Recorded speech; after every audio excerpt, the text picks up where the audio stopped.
Assalamualaikum warahmatullahi wabarakatuh. Selamat pagi, salam sejahtera semuanya, dalam keadaan sehat walafiat anak-anakku semuanya. Kemarin pertemuan yang lalu kita membahas materi teks eksplanasi. Kita melanjutkan pada berikutnya, yaitu ceramah atau pidato. Nah, sebelum kita masuk pada materi, pastikan dulu kalian sudah absen di Moodle. Jadi kalian kalau sudah absen semuanya, kita mau lanjut ke materi, fokus pada materi kita hari ini, yaitu pidato atau ceramah.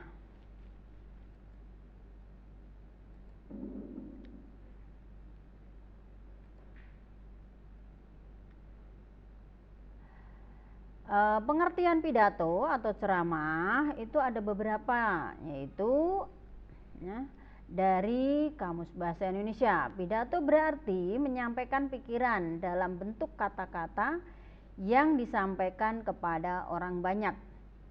Pidato juga merupakan wacana yang disiapkan untuk disampaikan di depan khalayak ramai, sedangkan ceramah adalah pidato yang disampaikan oleh pembicara di depan audiens atau banyak orang. Tujuan umum berceramah atau berpidato. Nah, adapun tujuannya sebagai berikut. Dalam tujuan ceramah atau berpidato, 1. Memberikan sebuah informatif. Artinya untuk memberikan informasi kepada pendengar mengenai suatu hal sehingga pendengar dapat memahami atau mengerti isi informasi dengan jelas dan benar. Yang kedua, yaitu persuasif. Artinya mengajak kepada pendengar supaya ikut apa yang telah dibicarakan oleh pembicara yang ia sampaikan, agar keyakinan pendengar semakin bertambah untuk melakukan sesuatu ke arah yang lebih baik lagi. Yang ketiga, argumentatif.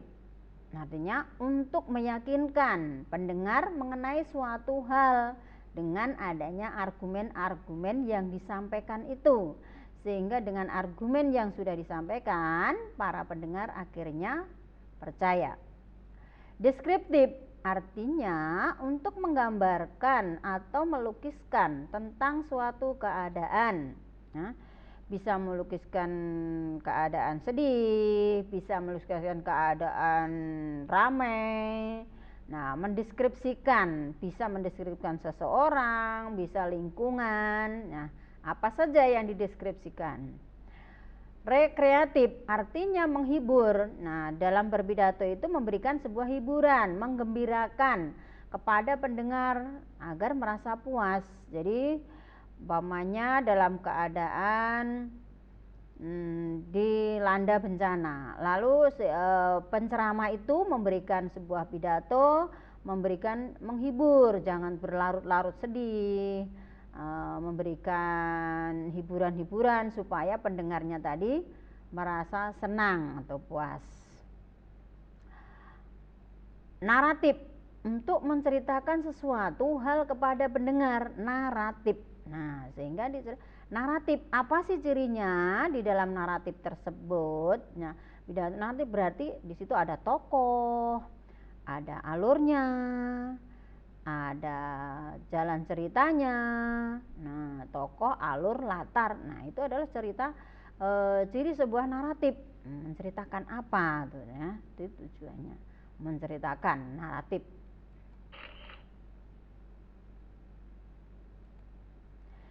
Ciri-ciri pidato dan ceramah. 1. Pidato merupakan jenis berbicara satu arah. Dalam hal ini orang lain berperan sebagai penyimak atau pendengar. Sedangkan ceramah merupakan keterampilan berbahasa satu arah, keterampilan. Nah, jadi sudah terampil, sudah biasa, karena ceramah ini lebih kepada profesi yang dia tekuni, umpamanya ustadz, ustazah, pendeta, lebih ke situ. Yang kedua yaitu seseorang yang berpidato akan terus berbicara tanpa disela oleh pendengarnya karena memberikan materi. Jadi yang pendengar menyimak dulu. Di dalam ceramah biasanya dilakukan dengan keperluan belajar mengajar klasikal, karena di dalam ceramah tadi ustadz itu mengajarkan materi kepada jamaahnya, maka bisa hanya yang mana Pak, tidak hanya terus menerus dalam berbicara, tapi pada saat audiennya atau jamaahnya bertanya, dia langsung menjelaskan lagi itu. Jadi ada timbal baliknya. Yang ketiga, masalah yang disampaikan biasanya materi pokok pikiran atau gagasan yang dimiliki. Jelas di dalam pidato akan menyampaikan materinya apa. Umpamanya sekarang akan menyampaikan materi tentang COVID. Nah, jelas yang memang disampaikan itu ya yang materi pokoknya itu COVID itu jelas yang dimiliki, yaitu masalah yang disampaikan biasanya materi pikiran atau gagasan yang dimilikinya, yang disiapkan oleh seorang pidato tersebut. Sedangkan ceramah, pembicara berdiri di depan orang banyak untuk menyampaikan materi, sementara pendengar hanya menyimak saja. Seperti kalau di ceramah di sini mungkin ceramah Jumat atau ceramah akbar, pengajian yang besar, tidak ada tanya jawab, hanya mendengarkan saja, itu bisa.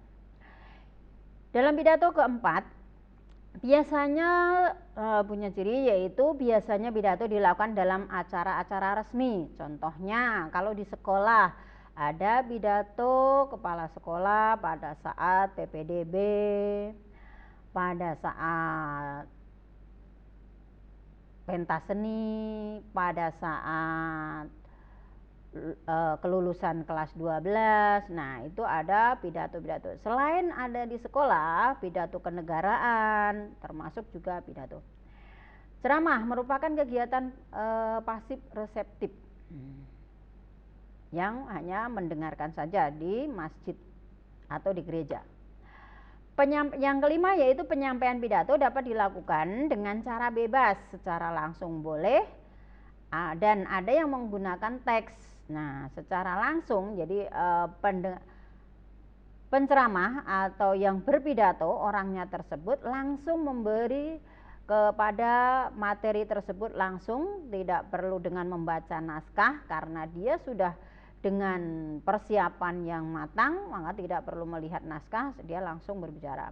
Tetapi ada juga yang menggunakan teks. Biasanya yang menggunakan teks tersebut itu biasanya pidato kenegaraan. Jelas kenapa harus menggunakan teks, karena kalau tidak menggunakan teks takut ada kesalahan, karena itu sifatnya resmi di sebuah kenegaraan, menyampaikan suatu keputusan, umpamanya menyampaikan adanya kenaikan BBM, mungkin menyampaikan tentang kapan diadakan hari raya Idul Fitri, menyampaikan siapa-siapa yang akan menjadi menterinya. Nah, itu adalah harus jelas, tidak boleh salah, maka dianjurkan menggunakan diharuskan menggunakan teks. Di ceramah, isi ceramah harus objektif, jelas dan benar.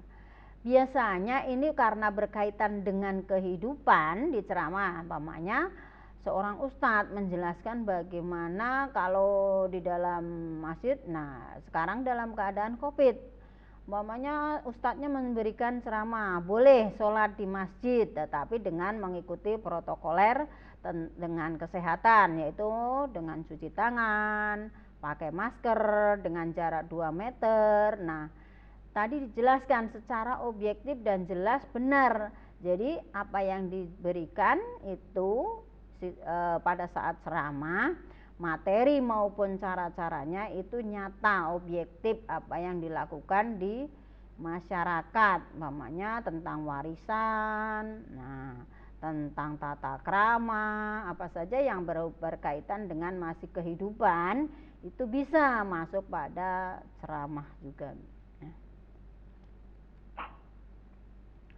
Unsur-unsur ceramah atau pidato, yaitu satu, ada pembicara, jelas. Di dalam pidato kalau nggak ada bicaranya ya siapa? Nah, maka perlu ada yaitu unsur ceramah tadi, pembicara. Pembicara itu pidato orang yang memberikan atau melakukan sebuah ceramah, orang yang melakukan kegiatan ceramah atau pidato. Nah, untuk menjadi seorang pembicara wajib memiliki ilmu yang mumpuni terhadap materi yang diberikan kepada pendengar. Jadi kalau seorang pembicara tidak mempunyai ilmu sesuai dengan materi yang akan dibicarakan, yang diberikan, maka tidak enak atau tidak puas, yang mendengarkan itu tidak merasa puas karena ilmunya kurang. Nah, yang kedua, selain ada pembicara, maka ada pendengar. Kalau ada orang yang berbicara terus tidak didengarkan, percuma juga. Makanya ada pendengar. Yang kedua ada pendengar. Unsur yang kedua yaitu pendengar, merupakan orang yang menerima nasihat dan petunjuk dari pembicara. Nah, seorang pembicara tadi memberitahukan, lalu ada yang mendengarkan. Yang ketiga, materi. Materi yang diberikan dalam ceramah itu berasal dari ajaran-ajaran, ya, dalam ceramah atau pidato ajaran agama. Namun ceramah yang baik adalah ceramah yang mampu dan sanggup membuat pendengar terdorong dan tergugah untuk melakukan nasihat yang telah diberikan oleh pembicara. Jadi kalau sudah pembicaranya memberitahukan, lalu orangnya ada tindakan melakukan apa yang dia mau oleh si pembicara tadi, umpamanya Anda harus rajin sholat. Nah, akhirnya si pendengar tadi mungkin setelah 1 jam atau 1 hari atau 2 hari setelah mendengarkan ceramah, dia melakukan kegiatan tersebut, berarti itu berhasil memberikannya. Selain itu, materi harus disusun secara sistematis, berurutan, ya.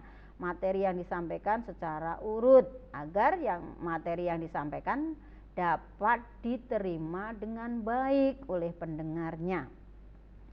Yang keempat, media. Alat apa yang akan digunakan dalam menyampaikan materi tersebut kepada pendengar? Jadi di dalam pidato tadi harus ada unsur apa saja? Pembicara, pendengar, materi, dan media. Yang kelima ada metode. Nah, metodenya menggunakan metode apa saja di dalam ceramah atau sebuah pidato? Ada 4 metode yang bisa dipilih. Nah, kira-kira yang sesuai yang mana? Yang sesuai dengan kemampuan penceramahnya dan materinya, situasinya, bisa melihat. Karena seorang ceramah bisa melihat, oh materinya sama tetapi audiennya berbeda, itu bisa membedakan. Umpamanya pertama yang diceramahi anak sekolah SMA, maka materinya yang dikaitkan dengan anak-anak SMA, bahasa-bahasanya mungkin dengan menggunakan bahasa yang ada agak bahasa gaul, itu untuk menyesuaikan, ya, sehingga ada penyesuaian walaupun materinya sama tapi cara menyampaikannya, bahasa yang digunakan itu berbeda dengan sama materinya. Dengan umpamanya ibu-ibu, mungkin bahasanya lebih bahasa yang sehari-hari, tidak bahasa-bahasa ilmiah gitu. Itu biasanya yang digunakan dalam pidato. Jadi menyesuaikan audien yang mendengarkan supaya audiennya itu paham apa yang ia sampaikan. Kalau sampai audiennya nggak ngerti, bahasanya terlalu tinggi, maka materinya tidak tersampaikan. Nah, adapun materinya metodenya ada 4. 1, impromptu. Impromptu, metode ceramah tanpa ada persiapan. Nah, Biasanya yang menggunakan metode impromptu ini orang yang sudah terbiasa ceramah dan dia sudah menguasai materi ya. Seorang ustadz mau ceramah, kebetulan dia baru mungkin berkunjung di rumah saudara. Pada saat berkunjung di rumah saudara, tetangganya ada hajatan.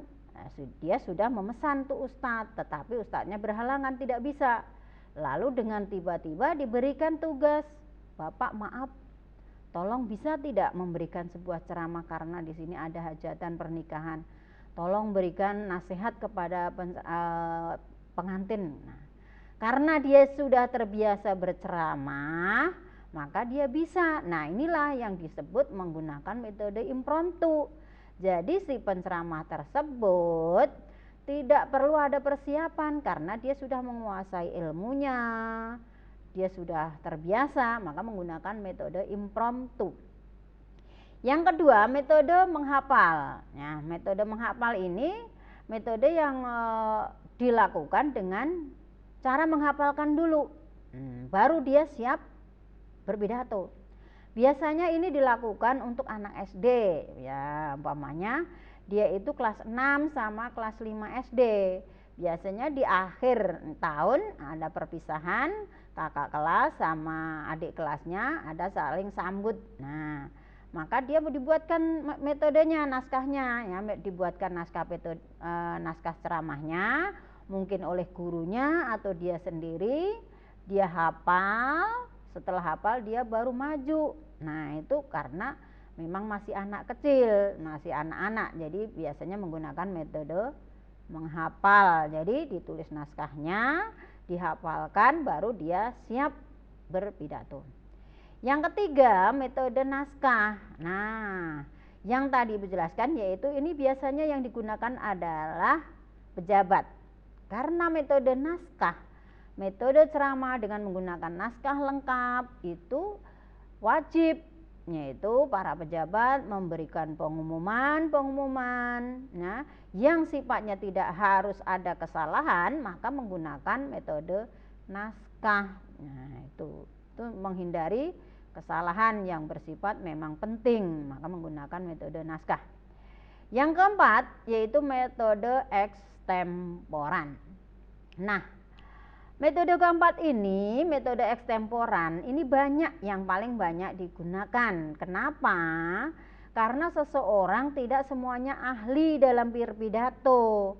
Seseorang tersebut tetap dia menyiapkan persiapannya, membuat catatan-catatan kecil, ditulis poin-poinnya, materi pertama apa, kedua, ketiga, keempat. Nah, pada saat berpidato kalau dia lupa bisa lihat catatan kecilnya itu. Nah, disitulah maka itu menggunakan metode ekstemporan. Nah, kalau kalian untuk kelas 11 saya kira cocok untuk menggunakan metode ekstemporan. Nanti pada saat kalian praktek pidato, ibu mintanya nanti menggunakan metode ekstemporan, begitu. Itu yang kita mau ya, yang kita maksudkan tentang pidato. Di dalam pidato ada struktur teks. Nah, strukturnya apa saja? Ada pendahuluan, ada penutup, ada isi ya, atau bagian intinya dan penutup. Pendahuluan, pembukaan yang pertama ya, ucapan puji syukur kepada Tuhan, ucapan penghormatan, yang saya hormati Bapak Kepala Sekolah, yang saya hormati guru-guru, yang saya sayangi teman-temannya, teman-teman saya semuanya. Nah, itu contoh dari sebuah pendahuluan ya. Jadi ucapan puji syukur kepada Tuhan Yang Maha Esa ya, bahwasanya pada hari ini saya bisa berdiri di depan ini menyampaikan pidato acara pelepasan kelas 12. Nah, saya sebagai wakil dari kelas 11. Nah, itu tadi ada ucapan puji syukur, ucapan penghormatan, itu adalah bagian pendahuluan. Nah, Pengantar bagian yang isinya paragraf yang mengarah pada topik. Nah, dilanjutkan selain ucapan puji syukur dan ucapan penghormatan ada. Pada kesempatan ini saya akan menyampaikan ucapan selamat kepada kakak-kakak kelasnya. Nah, jadi ada sedikit hanya diarahkan situ. Yang kedua yaitu isi ceramah atau pidato. Bagian intinya, ya, bagian inti berisi paparan. Apa saja pandangan umumnya, ilustrasinya, materi yang akan disampaikan oleh ceramah, ya, oleh penceramah. Gagasan bagian ini berisi tentang ide besar yang ingin disampaikan penceramah kepada pendengar. Ceramah yang baik dan bagus berisi satu gagasan besar yang kemudian dapat dikembangkan menjadi subtopik. Nah, yang terakhir penutup, simpulan. Nah, di akhirnya, ya, di bagian penutup biasanya membuat kesimpulan. Nah, ucapan minta maaf, lalu penutup assalamualaikum. Nah, jadi disimpulkan dari ceramah yang saya sampaikan tadi, bisa saya simpulkan bahwa 1, kita harus rajin belajar. 2, kita harus menghormati orang tua dan guru. 3, kita harus bersyukur seandainya tadi menyampaikan materi-materi yang memang ada hubungannya dengan sikap atau tingkah laku.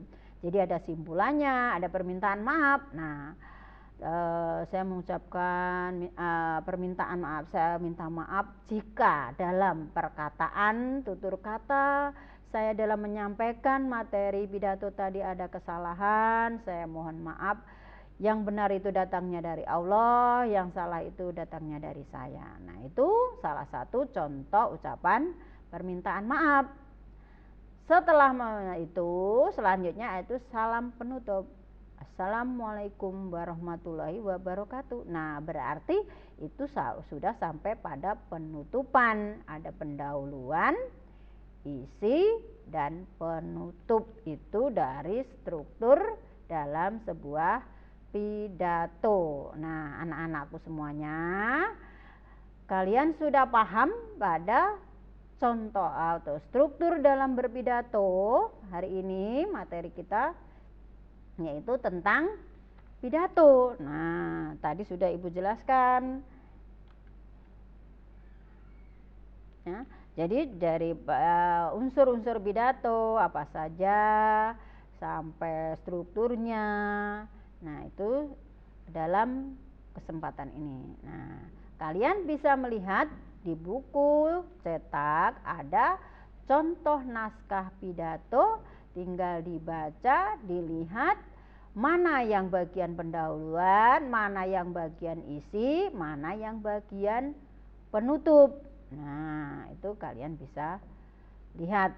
Nah, cukup sekian untuk materi ini. Tidak ada yang bertanya lagi, ya. Saya kira sudah paham semuanya. Assalamualaikum warahmatullahi wabarakatuh.